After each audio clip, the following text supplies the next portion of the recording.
Hi friends, welcome back to my channel smile with Jyoti. Friends, ನಾನಿವತ್ತು ಸಿಂಪಲ್ಲಾಗಿ ಬೇಳೆ ಸಾರು ಮಾಡೋದು ಹೇಗೆ ಅಂತ ತೋರಿಸ್ತಾ ಇದ್ದೀನಿ. ಅದಕ್ಕೋಸ್ಕರ ಸಣ್ಣದು 4 ಟೊಮೊಟೊ ಒಂದು ತೊಗೊಂಡು ಕಟ್ ಮಾಡ್ಕೊಂಡಿದ್ದೀನಿ. ಬೇಳೆನ ಕುಕ್ಕರಲ್ಲಿ ಹಾಕಿಟ್ಟಿದ್ದೀನಿ. ಇದು 1 ಕಪ್ ಆಗೋಷ್ಟು ಬೇಳೆ. ಇವಾಗ ನಾನು ಈರುಳ್ಳಿ ಮತ್ತು ಟೊಮೊಟೊನ ಕಟ್ ಮಾಡಿ ಕುಕ್ಕರ್ ಒಳಗಡೆ ಹಾಕಿಟ್ಕೊಂಡಿದ್ದೀನಿ. ನೋಡ್ತಾ ಇದ್ದೀರಾ.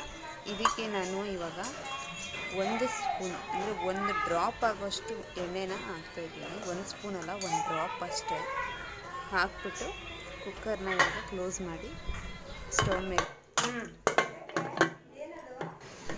ಈ ಕಡೆ ಕುಕ್ಕರು ಕ್ಲೋಸ್ ಮಾಡಿದ್ಮೇಲೆ 3 ವಿಷಿಲ್ ಕೂಗಬೇಕು. ಅಷ್ಟರೊಳಗಡೆ ನಾನು ಯಾವ ಕಪ್ಪಲ್ಲಿ ಬೇಳೆ ತೊಗೊಂಡಿದ್ನಲ್ಲ ಆ ಕಪ್ಪಾಗೆ ಒಂದು ಸ್ವಲ್ಪ ನೀರು ಹಾಕಿ ಹುಣಸೆಹಣ್ಣನ್ನು ನೆನೆಸಿಟ್ಕೊತಾ ಇದ್ದೀನಿ. ಒಂದು ಸಣ್ಣ ಈರುಳ್ಳಿ ತೊಗೊಂಡಿದ್ದೀನಿ. ನೋಡಿ, ಕುಕ್ಕರ್ 3 ವಿಷಿಲ್ ಬರೋವರೆಗೂ ಬಿಟ್ಟಿದ್ದೀನಿ. ಇನ್ನೂ ವಿಷಿಲ್ ಆಗಿಲ್ಲ. ಅಷ್ಟರಲ್ಲಿ ಒಂದು ಪಾತ್ರೆ ತೊಗೊಂಡು ಸಣ್ಣ ಈರುಳ್ಳಿನ ತೊಗೊಂಡು ಸಣ್ಣದಾಗಿ ಕಟ್ ಮಾಡಿ ಇಟ್ಕೊಂಡಿದ್ದೀನಿ.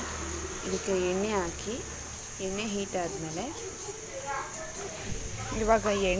ಆದಮೇಲೆ ಅದರಲ್ಲಿ 1 ಟೀ ಸ್ಪೂನ್ ಆಗೋಷ್ಟು ಜೀರಿಗೆ ಮತ್ತು 1 ಟೀ ಸ್ಪೂನ್ ಆಗೋಷ್ಟು ಸಾಸಿವೆ ಎರಡನ್ನೂ ಹೀಟ್ ಮಾಡ್ಕೊತಾ ಇದ್ದೀನಿ.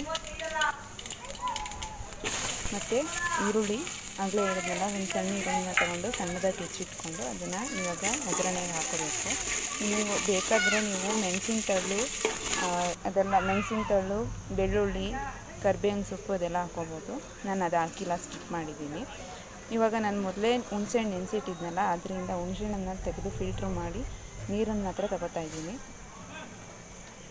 ಚೆನ್ನಾಗಿ ಕಿವುಚ್ಕೊಂಡು ಬರೀ ಹುಣಸೆಹಣ್ಣು ನೀರು ಮಾತ್ರ ಎತ್ಕೋತಾ ಇದ್ದೀನಿ.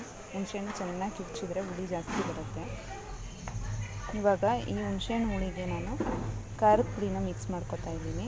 ನಿಮ್ಮ ಮನೇಲಿ ಎಷ್ಟು ಖಾರ ತಿಂತಾರೋ ಅಷ್ಟು ನೀವು ಖಾರದ ಪುಡಿ ಯೂಸ್ ಮಾಡ್ಬೋದು. ನಮ್ಮ ಮನೇಲಿ ಜನ ಜಾಸ್ತಿ ಇದ್ದಾರೆ. ನಾನು ದೊಡ್ಡ ಸ್ಪೂನಲ್ಲಿ 2.5 ಸ್ಪೂನ್ ಹಾಕ್ತಾಯಿದ್ದೀನಿ. ಆ ಸ್ಪೂನಲ್ಲಿ ನಾನು 2.5 ಸ್ಪೂನ್ ಹಾಕ್ತಾಯಿದ್ದೀನಿ. ಈಗ ಅದನ್ನು ಕೂಡ ಚೆನ್ನಾಗಿ ಮಿಕ್ಸ್ ಮಾಡ್ಕೋಬೇಕು. ಇವಾಗ ನಾನು ಬೆಂದಿರೋ ಬೇಳೆನ ಪಾತ್ರೆಗೆ ಶಿಫ್ಟ್ ಮಾಡ್ಕೊತಾ ಇದ್ದೀನಿ. ಯಾವ ಪಾತ್ರೆಗೆ ನಾನು ಒಗ್ಗರಣೆ ಹಾಕಿದ್ದೀನೋ ಆ ಪಾತ್ರೆಗೆ ಬೆಂದಿರೋ ಬೇಳೆನ ಟೊಮೊಟೊ ಈರುಳ್ಳಿ ಎಲ್ಲ ಹಾಕಿದ್ನಲ್ಲ ಅದೆಲ್ಲ ಅದರೊಳಗಡೆ ಹಾಕ್ತಾಯಿದ್ದೀನಿ. ಈಗ ಅದೇ ಪಾತ್ರೆಗೆ ಹುಣಸೆಹಣ್ಣು ಜೊತೆ ಕಲಸಿರೋ ಖಾರದ ಪುಡಿನ ಹಾಕ್ತಾಯಿದ್ದೀನಿ. ಆ ಪಾತ್ರೆನ ನೀರಾಕಿ ಕ್ಲೀನಾಗಿ ತೊಳೆದು ಅದರೊಳಗಡೆ ಹಾಕ್ತೀನಿ. ಆ ನೀರನ್ನು ಅದರೊಳಗಡೆ ಹಾಕ್ತೀನಿ.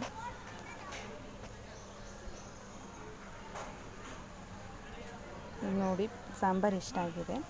ಇದು ಚೆನ್ನಾಗಿ ಕುದಿದಾದಮೇಲೆ ಇದಕ್ಕೆ ತೆಂಗಿನಕಾಯಿ ಮತ್ತು ಚೆನ್ನಾಗಿ ಕುದಿ ಆದಮೇಲೆ ನಿಮಗೆ ಎಷ್ಟು ಬೇಕೋ ಟೇಸ್ಟ್ಗೆ ತಕ್ಕಷ್ಟು ಉಪ್ಪು ಹಾಕ್ಕೊಂಡು ಮತ್ತೆ ಸ್ವಲ್ಪ ಹೊತ್ತು ಬಾಯ್ಲ್ ಆಗೋಕ್ಕೆ ಬಿಡಬೇಕು.